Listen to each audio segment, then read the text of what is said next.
नमस्कार दोस्तों, आइए जानते हैं छत्तीसगढ़ की 25 सबसे बड़ी खबरें सिर्फ 5 मिनट में। पर उससे पहले कमेंट करके जरूर बताएं ये वीडियो आप कहां से देख रहे हैं।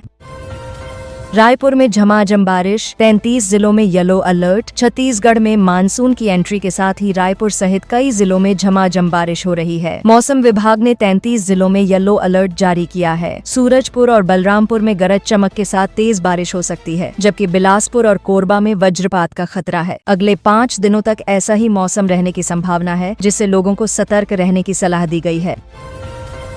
एपी के फाइल से 5 राज्यों में 1 करोड़ 15 लाख की ठगी। साइबर ठगों ने एक फर्जी एपी के फाइल के जरिए 5 राज्यों में 1.15 करोड़ की ठगी को अंजाम दिया। जैसे ही लोग इस लिंक पर क्लिक करते, उनके खाते से पैसे कट जाते थे। मुंबई और जामताड़ा से मास्टरमाइंड समेत 3 आरोपियों को गिरफ्तार किया गया है। पुलिस को ठगी के लिए इस्तेमाल तकनीक और नेटवर्क की जाँच में कई अहम सुराग मिले हैं, जिससे जल्द और गिरफ्तारियां संभव हैं। के श्रीवास्तव से एसआईटी करेगी पूछताछ। खाते में 300 करोड़ का लेन देन। पूर्व मुख्यमंत्री भूपेश बघेल के करीबी माने जाने वाले के श्रीवास्तव के खाते में 300 करोड़ रुपए का संदेहास्पद लेन देन सामने आया है। अब एसआईटी इस मामले की जांच करेगी। फिलहाल उन्हें तेलीबांधा पुलिस ने रिमांड पर लिया है। अधिकारियों के मुताबिक इस ट्रांजैक्शन का स्रोत संदिग्ध है। जाँच में बड़े घोटाले का खुलासा हो सकता है। एसआईटी की पूछताछ से कई और बड़े नाम सामने आ सकते हैं। जीएसटी विभाग की ट्रांसफर लिस्ट में मृत अधिकारी का नाम। जीएसटी विभाग ने हाल ही में 200 अधिकारियों का ट्रांसफर किया, लेकिन लिस्ट में एक ऐसे अधिकारी का नाम भी शामिल कर लिया गया जो अब जीवित नहीं है। इस गलती पर विभाग की ओर से सफाई दी गई है और इसे प्रशासनिक चूक बताया गया है। अब लिस्ट में संशोधन की प्रक्रिया शुरू कर दी गई है। यह लापरवाही सरकारी सिस्टम में अपडेट की कमी को दर्शाती है, जिस पर सवाल उठ रहे हैं। रायपुर में ट्रैफिक व्यवस्था सुधारने फील्ड में उतरे अफसर। राजधानी रायपुर में लगातार बिगड़ती ट्रैफिक व्यवस्था को देखते हुए कलेक्टर और एसएसपी खुद सड़कों पर उतरे। उन्होंने प्रमुख चौराहों और व्यस्त इलाकों का निरीक्षण किया और अफसरों को व्यवस्था सुधारने के निर्देश दिए। जल्द ही शहर में नया ट्रैफिक कंट्रोल सिस्टम लागू किया जाएगा, जिससे ट्रैफिक जाम और नियम उल्लंघन जैसी समस्याओं पर काबू पाया जा सकेगा। आमजन को राहत देने के लिए ये एक बड़ी पहल मानी जा रही है। कोरबा के श्वेता हॉस्पिटल का लाइसेंस निलंबित। कोरबा जिले के श्वेता हॉस्पिटल में एक गर्भवती महिला की मौत के बाद ग्रामीणों में आक्रोश फैल गया। लोगों ने अस्पताल प्रशासन के खिलाफ विरोध प्रदर्शन किया और डॉक्टर पर कार्रवाई की मांग की। इस मामले को गंभीरता से लेते हुए स्वास्थ्य विभाग ने तत्काल हॉस्पिटल का लाइसेंस निलंबित कर दिया है। जाँच टीम गठित कर दी गई है, जो पूरे घटनाक्रम की समीक्षा करेगी और जिम्मेदारों के खिलाफ सख्त कार्रवाई की जाएगी। राजनांदगांव में गांजे का पौधा मिलने से हड़कंप। राजनांदगांव में एक मकान से गांजे का पौधा मिलने के बाद पुलिस ने 125 मकानों में छापेमारी की। इस दौरान तलवारें और अन्य संदिग्ध सामग्री भी जब्त की गयी। चोरी के 3 आरोपियों को भी पकड़ा गया है। पुलिस का मानना है कि क्षेत्र में लंबे समय से आपराधिक गतिविधियां चल रही थीं। अब पूरे नेटवर्क की जांच की जा रही है, ताकि अन्य जुड़े लोग भी पकड़े जा सकें और क्षेत्र में शांति व्यवस्था बनी रहे। दिल्ली में भूपेश का भाजपा पर बड़ा हमला। दिल्ली में पूर्व मुख्यमंत्री भूपेश बघेल ने भाजपा पर ओबीसी आरक्षण को लेकर निशाना साधा। उन्होंने कहा कि छत्तीसगढ़ के राजभवन में आरक्षण बिल आज तक लंबित है, जिससे स्पष्ट होता है कि भाजपा सामाजिक न्याय के खिलाफ है। उन्होंने एमपी और छत्तीसगढ़ में ओबीसी समुदाय को संगठित करने और आंदोलन शुरू करने की बात कही। उनका यह बयान अब राजनीतिक गलियारों में तीखी चर्चा का विषय बन गया है।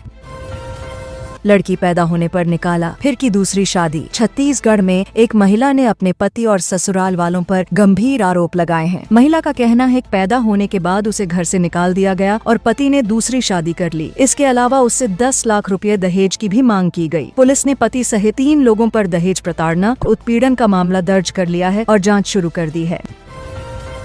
जीकेवी देगी किसानों को ड्रोन टेक्नोलॉजी की ट्रेनिंग। इंदिरा गांधी कृषि विश्वविद्यालय अब किसानों को ड्रोन तकनीक पर ट्रेनिंग देने जा रही है। यह देश की चौथी यूनिवर्सिटी है जो ऐसी आधुनिक ट्रेनिंग मुहैया कराएगी। प्रशिक्षण छात्रों, किसानों और निजी क्षेत्र के लोगों के लिए होगा। इससे खेती में आधुनिकता बढ़ेगी और उत्पादकता में भी सुधार होगा। जल्द ही यह कोर्स शुरू किया जाएगा और किसानों को नई तकनीकों से जोड़ा जाएगा। कोरबा में शराब मिलावट का वीडियो वायरल। कोरबा की एक सरकारी शराब दुकान का वीडियो वायरल हो रहा है, जिसमें सेल्समैन शराब में पानी मिलाते हुए नजर आ रहा है। इस वीडियो के सामने आते ही विभाग में हड़कंप मच गया। जांच के आदेश दे दिए गए हैं और संबंधित कर्मचारियों पर कार्रवाई की संभावना जताई जा रही है। स्थानीय लोगों ने मिलावट रोकने और गुणवत्ता सुनिश्चित करने के लिए प्रशासन से सख्त कदम उठाने की मांग की है।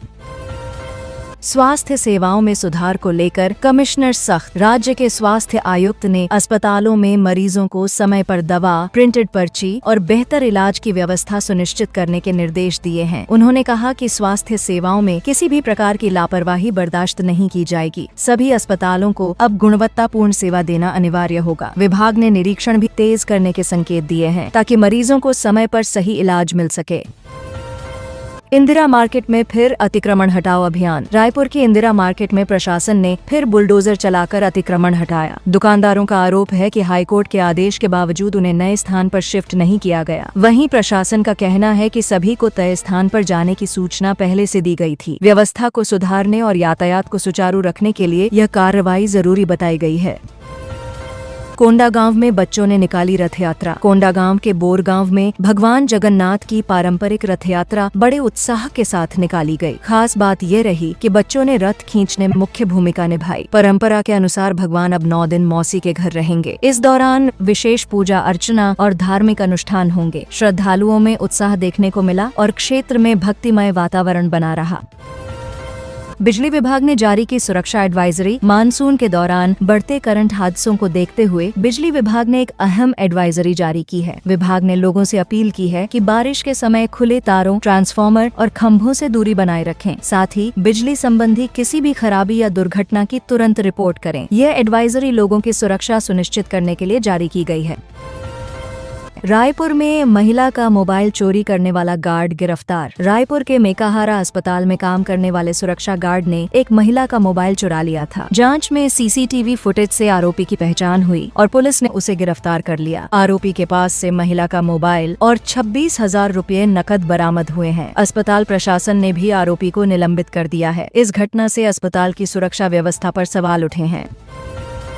बलौदा बाजार के बाद रायपुर में भी ड्राइवर भर्ती में गड़बड़ी। वन विभाग में ड्राइवर भर्ती प्रक्रिया को लेकर रायपुर में भी अनियमितताएं सामने आई हैं। बलौदा बाजार के बाद रायपुर में भी कई शिकायतें मिली हैं। आवेदकों का आरोप है कि चयन प्रक्रिया में पारदर्शिता नहीं बरती गई। विभाग ने मामले की जांच के आदेश दे दिए हैं और दोषियों के खिलाफ सख्त कार्रवाई की बात कही है। भर्ती में गड़बड़ी से कई योग्य उम्मीदवारों में नाराजगी देखी जा रही है। पीएम आवास में लापरवाही, अफसरों पर कार्रवाई तय। पीएम आवास योजना के तहत 5,103 मकानों की नींव तक 2 महीने में नहीं डाली गई है। इस लापरवाही पर सरकार ने नाराजगी जताई है और संबंधित अफसरों के खिलाफ कार्रवाई के संकेत दिए हैं। योजना का उद्देश्य गरीबों को समय पर घर देना है, लेकिन कार्य में देरी से लोगों की उम्मीदें टूट रही हैं। अब काम में तेजी लाने और जिम्मेदारों पर सख्ती की तैयारी है। धान की रोपाई में खर्च ज्यादा, किसान सीड ड्रिल की ओर। धान की परंपरागत रोपाई में मजदूरी और समय दोनों अधिक लगता है, जिससे किसान अब सीड ड्रिल तकनीक की ओर बढ़ रहे हैं। इस आधुनिक विधि से कम लागत में बुआई की जा सकती है। कृषि विभाग भी किसानों को इस तकनीक के फायदे गिनाकर इसे अपनाने की सलाह दे रहा है। इससे न सिर्फ समय बचेगा बल्कि उत्पादकता भी बेहतर होगी। प्रदेश में इसका इस्तेमाल बढ़ने लगा है।